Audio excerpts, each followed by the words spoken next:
Pablo Emilio Escobar Gaviria, known as the King of Cocaine, was one of the most notorious drug lords in history. His rise to power and subsequent reign of terror in Colombia and beyond have been well documented. However, understanding the origins of this infamous figure requires a closer look at his upbringing and the socio-economic conditions that shaped his early life. This video explores the formative years of Pablo Escobar, providing insights into how he grew up and the influences that led him down the path of crime.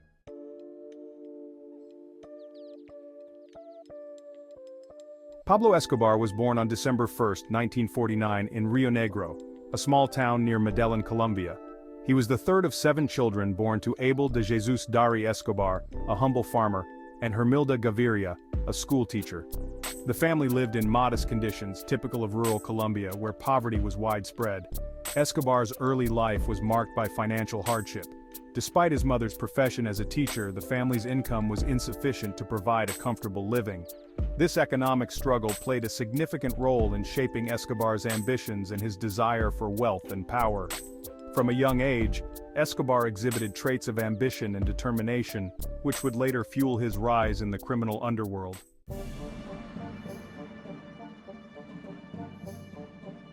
Escobar attended the local school where his mother taught, but his academic performance was unremarkable. Despite this, he was known for his sharp intellect and entrepreneurial spirit. His early forays into the world of crime began during his teenage years. Escobar started with petty crimes, such as selling contraband cigarettes, fake lottery tickets, and stealing cars. These activities provided him with a taste of the illicit profits that could be made outside the bounds of the law. One significant influence on Escobar's early life was his cousin Gustavo Gaviria. The two were close, and Gustavo shared Pablo's ambitions and drive for success. Together they engaged in various criminal enterprises, gradually expanding their operations. This partnership would later become a cornerstone of Escobar's drug empire, with Gustavo playing a crucial role in its operations.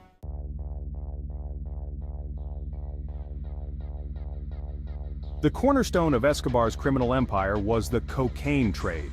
In the early 1970s, Escobar recognized the burgeoning demand for cocaine in the United States and other global markets. He seized this opportunity, transforming the Medellín cartel into a major player in the international drug trade. By the 1980s, the cartel controlled up to 80% of the global cocaine market. Escobar's operations involved the entire cocaine production process, from cultivation to distribution.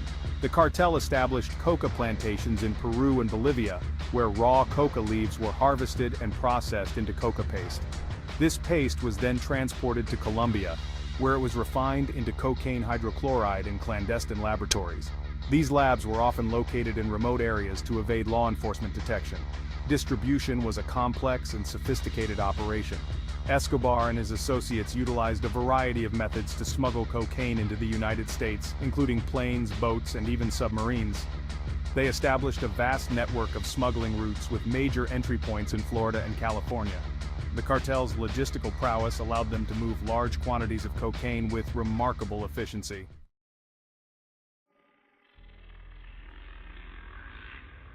Violence was a key component of Escobar's strategy to maintain control and expand his empire. He employed a brutal approach to eliminate rivals, silence witnesses, and intimidate law enforcement and government officials. The Medellín cartel was responsible for countless murders, bombings, and assassinations, creating a climate of fear and chaos in Colombia. One of the most infamous examples of Escobar's use of violence was the bombing of Avianca Flight 203 in 1989. The bombing, which was intended to kill presidential candidate Cesar Gaviria, resulted in the deaths of all 107 passengers on board. Although Gaviria was not on the flight, the attack underscored the lengths to which Escobar would go to achieve his objectives. Escobar also targeted law enforcement officials and politicians who opposed him. In 1984, Colombian Justice Minister Rodrigo Lara Bonilla was assassinated on Escobar's orders after publicly denouncing the cartel's activities.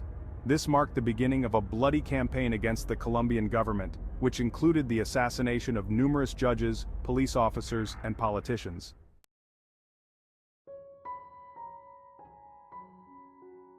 Escobar's ability to operate with impunity was largely due to his extensive network of corruption. He He bribed countless government officials, law enforcement officers, and military personnel to turn a blind eye to his activities or actively assist him. This corruption extended to all levels of society, from local police officers to high-ranking politicians. One of the most significant examples of Escobar's influence was his brief foray into politics. In the early 1980s, he was elected as an alternate member of the Colombian Congress. Although his tenure was short-lived, it demonstrated his ability to leverage his wealth and power to gain political influence. Escobar's political ambitions were part of a broader strategy to gain legitimacy and protect his interests.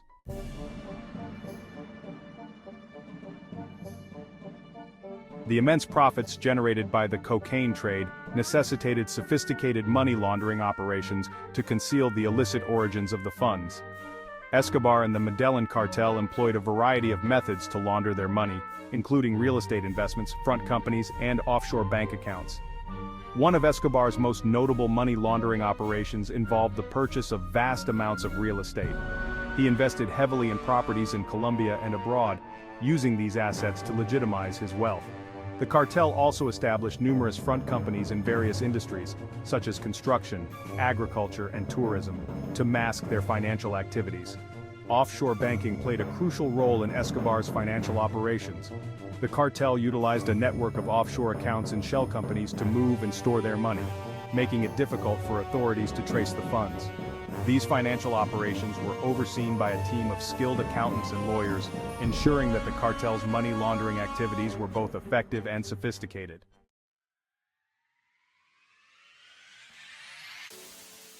In addition to his criminal activities, Escobar sought to cultivate a Robin Hood-like image by funding social programs and public works projects in impoverished communities.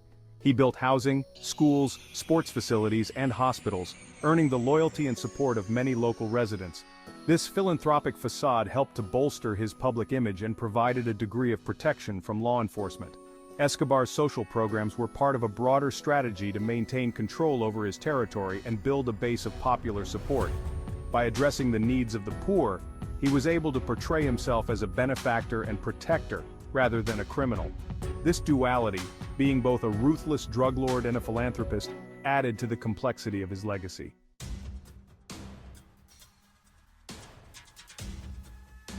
Pablo Emilio Escobar Gaviria, the notorious Colombian drug lord who ruled the cocaine trade in the 1980s and early 1990s, met a dramatic and violent end on December 2, 1993. His downfall was the result of a concerted effort by the Colombian government, international agencies, and rival cartels. This essay explores the factors that led to Escobar's demise, highlighting the relentless pursuit by law enforcement, the betrayals from within his organization, and the impact of the violent drug war that ultimately ended his reign.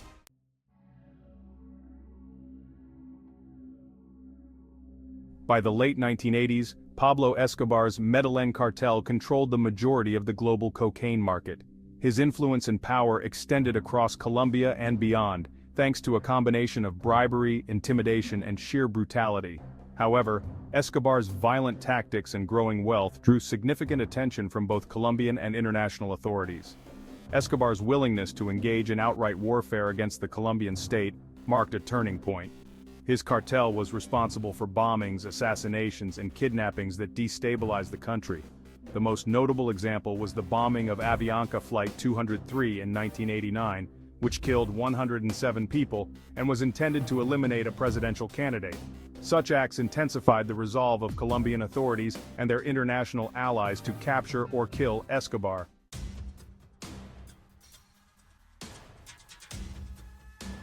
Formation of Search Bloc and Los Pepes. In response to Escobar's escalating violence, the Colombian government formed a special police task force known as the Search Bloc in 1989, with the sole purpose of capturing or killing Escobar. The Search Bloc, supported by the United States, used advanced technology, intelligence sharing, and paramilitary tactics to track down cartel members. In addition to the Search Bloc, another formidable opponent emerged: Los Pepes, or People Persecuted by Pablo Escobar. Los Pepes was a vigilante group composed of Escobar's enemies, including rival cartel members, former associates, and victims of his violence. They engaged in a ruthless campaign of terror against Escobar and his organization, targeting his associates, properties, and family members. Los Pepes' actions further destabilized the Medellín cartel and contributed to its disintegration.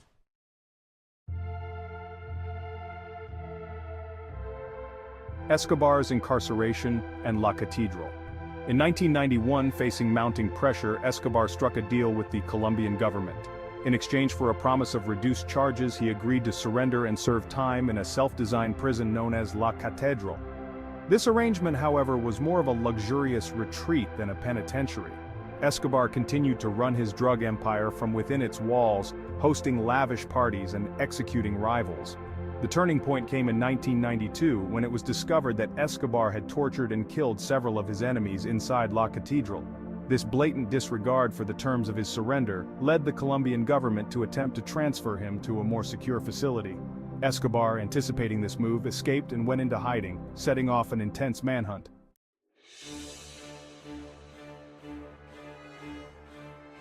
The final manhunt. After his escape, the search bloc intensified its efforts to capture Escobar. The task force, now equipped with better technology and intelligence, tracked Escobar's movements relentlessly.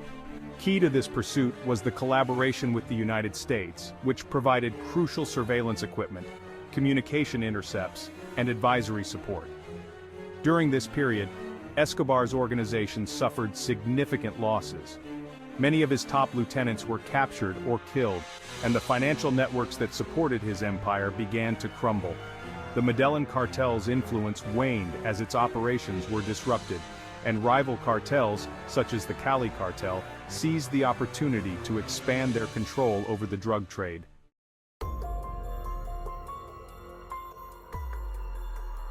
Betrayal and decreasing loyalty. One of the critical factors leading to Escobar's downfall was the betrayal by those within his own ranks. As the pressure mounted, loyalty among his associates began to erode.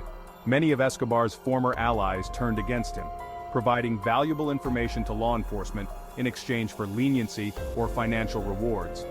Notably, Escobar's former hitman, Jairo Velásquez, also known as Popeye, played a crucial role in his downfall. After being captured, Velásquez cooperated with authorities, offering insights into Escobar's operations and hideouts. His testimony, and the information provided by other defectors, significantly aided the search bloc's efforts.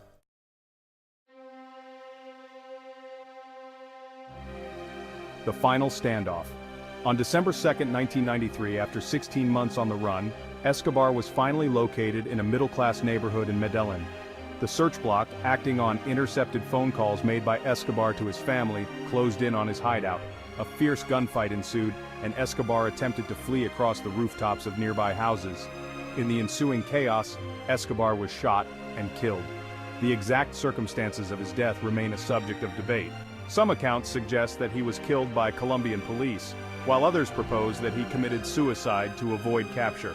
Regardless of the specifics, Escobar's death marked the end of one of the most notorious criminal careers in history.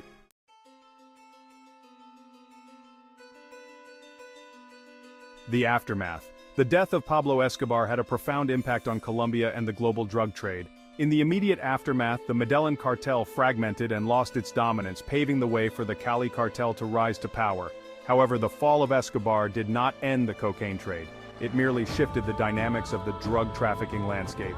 Colombia, while still grappling with issues related to drug trafficking and violence, saw a period of relative stabilization following Escobar's demise. The Colombian government, with continued support from international partners, made strides in combating drug cartels and implementing reforms to strengthen the rule of law. Escobar's death also had a lasting impact on the perception of the drug war. It underscored the complexity and brutality of the battle against organized crime, and highlighted the need for comprehensive strategies that address the root causes of drug trafficking, including poverty, corruption, and demand for narcotics.